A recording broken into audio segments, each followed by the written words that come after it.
Welcome to our channel, everyone. Today we dive into the complex and fascinating relationship between two of the most powerful men in the world, President Joe Biden and Elon Musk.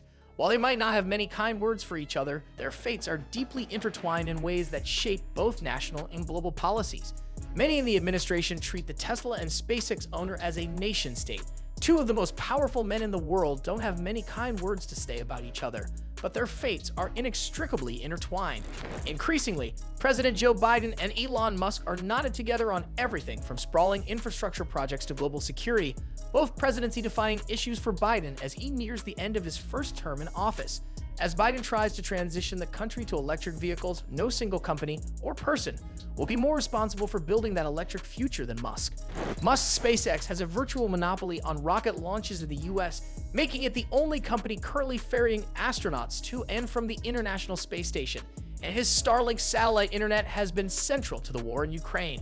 Innovative U.S. interviews with current and former Biden administration officials show the administration is keenly aware of how much power Musk has and the ways in which, as both the government contractor and the owner of major commercial companies, he can alter domestic and foreign policy on a whim.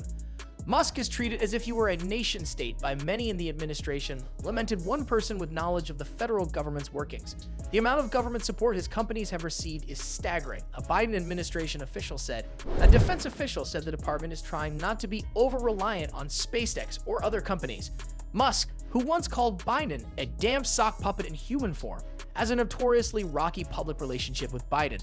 However, he has also met with White House officials, and his companies employ well-connected lobbyists in touch with numerous government agencies. Musk visited the White House last fall, and in early 2023, he met with then White House Infrastructure Coordinator Mitch Landrieu and Biden's senior advisor John Podesta to discuss the infrastructure bill. They have a big footprint, Landrieu said at the time when asked about the meeting.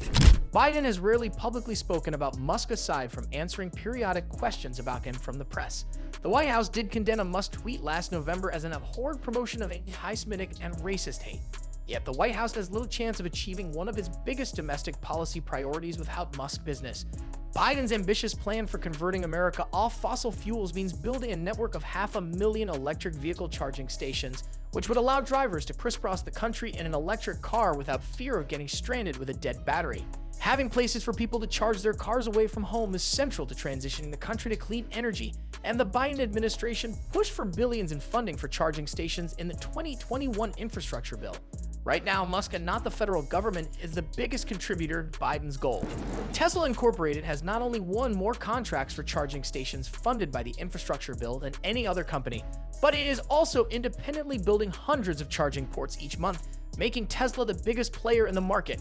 Only 7 of the federally funded charging sites are open, according to data collected by Lauren McDonald, CDO of the data firm EV-Adoption.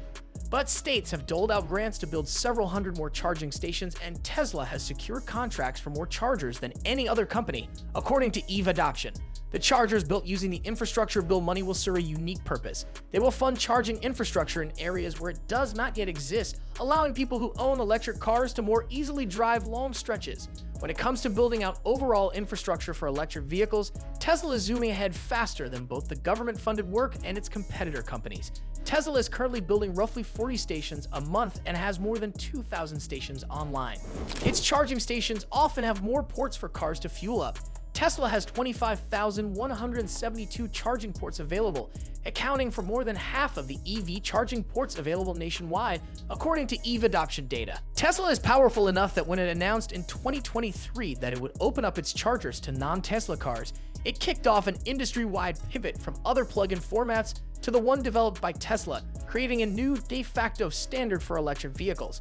The federal government had actually mandated that grantees for its program use a different charging plug-in that is more common in Europe. The administration later said companies are welcome to build charging stations with Tesla chargers as long as they also include one of the alternate plug-ins. Tesla's pivot on charging even elicited rare praise from Biden on X, the social media site owned by Musk. In building our EV charging network, we have to ensure that as many chargers work for as many drivers as possible. To that end, Elon Musk will open a big part of Tesla's network up to all drivers, Biden said. That's a big deal, and it'll make a big difference. Musk is similarly central to one of Biden's prime foreign policy priorities. Starlink, which is part of Musk's SpaceX, became a crucial tool for Ukraine in its war against Russia quickly after the 2022 invasion, when Starlink sent thousands of terminals into Ukraine, providing vital satellite internet access. But SpaceX's interests have not always aligned with those of the US government.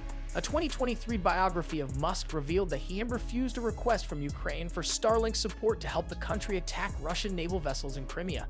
At the time, Musk did not have a military contract with the US government for Starlink services in Ukraine, although that has changed in the months since. The Crimea incident raised questions at the Pentagon and among security experts concerned that in a different crisis, Musk could similarly subvert an American foreign policy agenda. Essentially, Starlink has a monopoly in this moment when it comes to that capability, said Stephen Feldstein, a former Obama administration State Department aide and senior fellow at the Carnegie Endowment for International Peace. But Starlink terminals can leak into the hands of countries like Russia, whose interests do not align with the United States, Feldstein said. Asked about Starlink terminals that have allegedly been used by Russian forces, the defense official said that the Department of Defense is aware of reports that some Russian forces in occupied Ukraine are using Starlink terminals, and that, in accordance with their US government contracts and licenses, SpaceX has been fully cooperative in addressing activity of potential concern.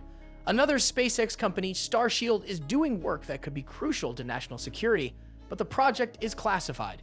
In 2021, the Department of Defense inked a $1.8 billion contract with SpaceX. Reuters reported this March. Little is known about the contract except that it was signed with DoD's National Reconnaissance Office, a government agency that manages spy satellites. SpaceX has meanwhile been responsible for 38 of the 44 attempted rocket launches in the United States this year, said Kimberly Burke, research analyst at the consulting firm Quilty Space. As a new space race takes shape, SpaceX is again poised to dominate in both public and private industry. Its Starship rocket, which is still being developed, is central to both NASA's plans to send people back to the moon and the burgeoning new space economy. They are increasing the access to space. They are critical to NASA's lunar missions, said Burke. In the space economy, everything hinges on SpaceX's forthcoming rocket Starship. As a new space race takes shape, SpaceX is poised to dominate both public and private industries. Its forthcoming Starship rocket is crucial to NASA's plans to return to the moon and the burgeoning new space economy. There may be one recent sign that other companies could come within striking distance of SpaceX. In May, Boeing plans to shuttle NASA astronauts to the International Space Station, the first time in several years an American company other than SpaceX has made the trip. While SpaceX currently leads the way, there are signs that other companies like Boeing are starting to catch up. In May, Boeing plans to shuttle NASA astronauts to the International Space Station for the first time in several years, marking a significant milestone. So what do you think about the intricate relationship between Elon Musk and President Biden? Let us know in the comments below. And don't forget to like this video and subscribe to our channel for more deep dives into fascinating topics like this one. Thanks for watching, and we'll see you next time.